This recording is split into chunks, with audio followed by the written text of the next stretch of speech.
Bismillahirrahmanirrahim. Assalamualaikum warahmatullahi wabarakatuh. Jumpa lagi di channel YouTube Rivanista. Masih di sudut edukasi, belajar mudah dan menyenangkan. Bagaimana kabar adik-adik sekalian? Semoga selalu dalam keadaan sehat ya, sehingga kita bisa berjumpa dan belajar bersama untuk membahas soal-soal dari buku penilaian Bu Pena jilid 4A ya. Yang mana ini kita akan masuk ke tema 3 ya, tentang peduli terhadap makhluk hidup ya. Tema 3 itu peduli terhadap makhluk hidup. Langsung saja kita bahas ini. Untuk mulai tema 3 kita bahas setiap pelatihan soalnya ya, tidak cuma di penilaian harian tiap subtema, tetapi juga setiap pelatihan soal mulai kita bahas bersama-sama. Tentunya ini hanya rekomendasi saja, jadi mungkin kalau ada jawaban yang berbeda menurut pendapat kalian bisa dikerjakan. Yang penting intinya adalah hasilnya sesuai dengan apa yang diinginkan.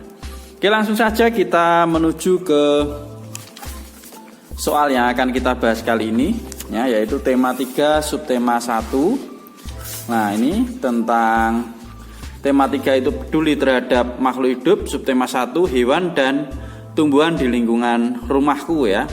Untuk matan bahasa Indonesia ini tentang wawancara ya. Tapi kita tidak membahas materinya, langsung aja kita bahas untuk soal kali ini ya. Ini halaman 148. Ayo berlatih ya. Ayo berlatih halaman 148. Nomor 1, tuliskan manfaat wawancara ya. Jadi manfaat wawancara itu apa? Nah, di sini sudah coba saya kerjakan untuk soal nomor 1 sampai dengan 3. Langsung saja kita simak penjelasan dari soal nomor 1 berikut, yaitu tentang manfaat wawancara.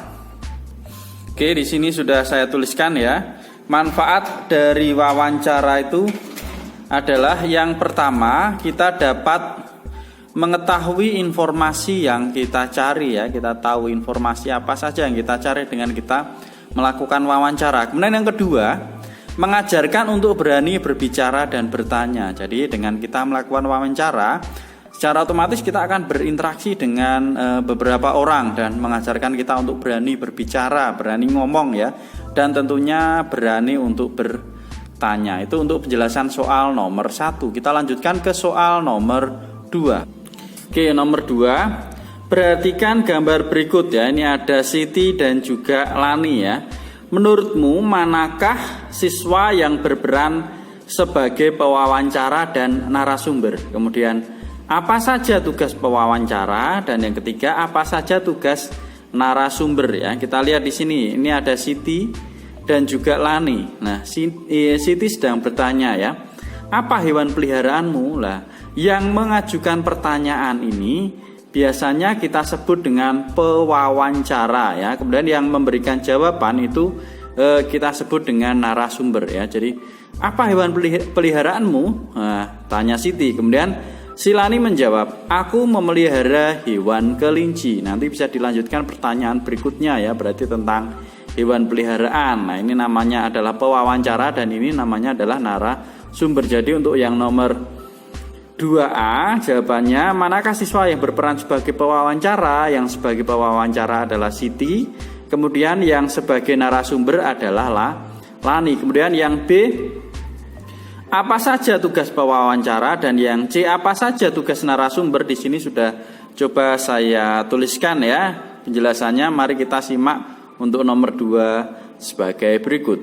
Oke, ini tadi ya yang 2A. Siswa yang berperan sebagai pewawancara adalah Siti karena dia yang mengajukan pertanyaan ya.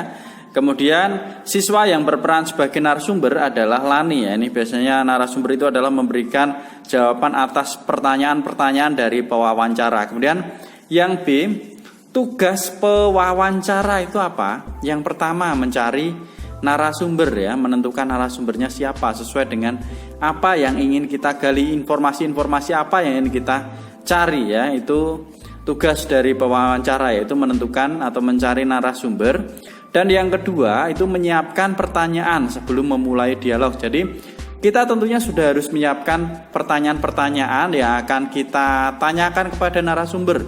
Misalnya tadi, ya Siti akan bertanya kepada Lani sebagai narasumber. Nah, akan bertanya tentang hewan peliharaan. Mungkin disiapkan dulu daftar pertanyaannya, ya.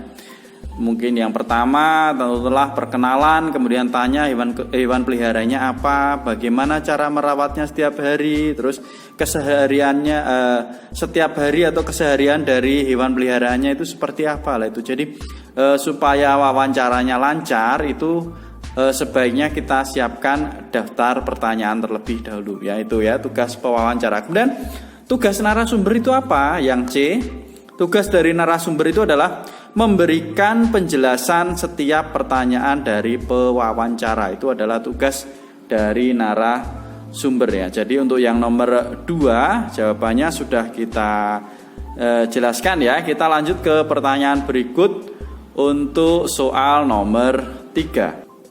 Bagaimana sikap kita saat melakukan wawancara? Sikap yang harus kita lakukan pada saat melakukan wawancara itu seperti apa? Di sini juga sudah coba saya tuliskan untuk penjelasan atau jawaban dari soal nomor 3. Mari kita simak penjelasan untuk nomor 3 sebagai berikut.